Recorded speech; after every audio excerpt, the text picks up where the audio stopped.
ध्यान रहे हर क्षण जो तुम जीते हो।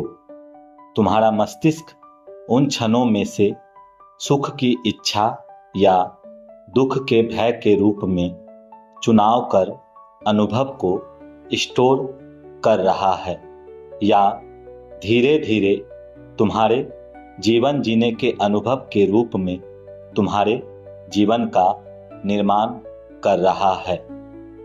इसलिए सोशल मीडिया या लोगों से तुम जो अपने जीवन का तुलना करते हुए जीते हो, अन्य को श्रेष्ठ या महान बनाकर खुद के साथ जो अन्याय कर रहे हो, खुद के अस्तित्व को जो ठेस पहुंचा रहे हो, और यही रोज रोज करते हुए मस्तिष्क के न्यूरल पाथ में जो अनुभव की गहरी यादें डाल रहे हो, जिसे मस्तिष्क खतरे के संकेत के रूप में समझकर स्ट्रेस हार्मोन कार्टिसोल के उत्पादन को बढ़ाता जाता है और इसके विपरीत हैप्पी हार्मोन डोपामीन के उत्पादन में गिरावट आती है, जिससे जीवन नीरस, अर्थहीन और बोझ लगने लगती है।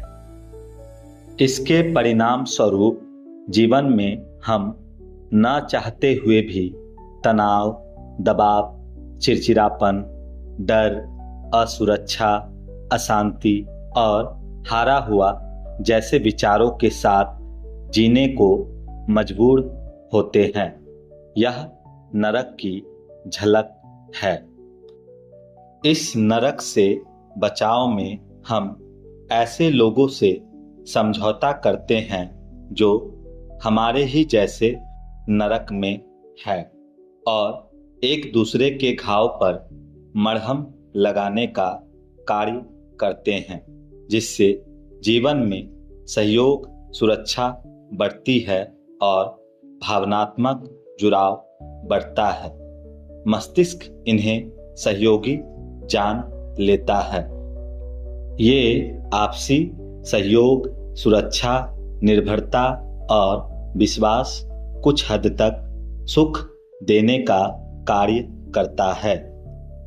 नहीं तो हम नशीले पदार्थों का सेवन करते हैं ताकि हमारे मस्तिष्क के दबे कचरे जो विभिन्न परिस्थितियों में दुख के रूप में विचार में आते हैं उसे भुला सके, और इसलिए नशीले पदार्थ जहर है, नुकसानदायक है, यह हमें पता है, फिर भी यह सुख का खुराक बन जाता है। समस्या यह है कि यह व्यक्तिगत के साथ साथ सामूहिक या पूरे मानव जाति की समस्या है और दिन प्रतिदिन यह बढ़ती ही जा रही है। स्थिति भयावह होने वाली है। इसलिए जागरूकता ही केवल समाधान है, मुक्ति है।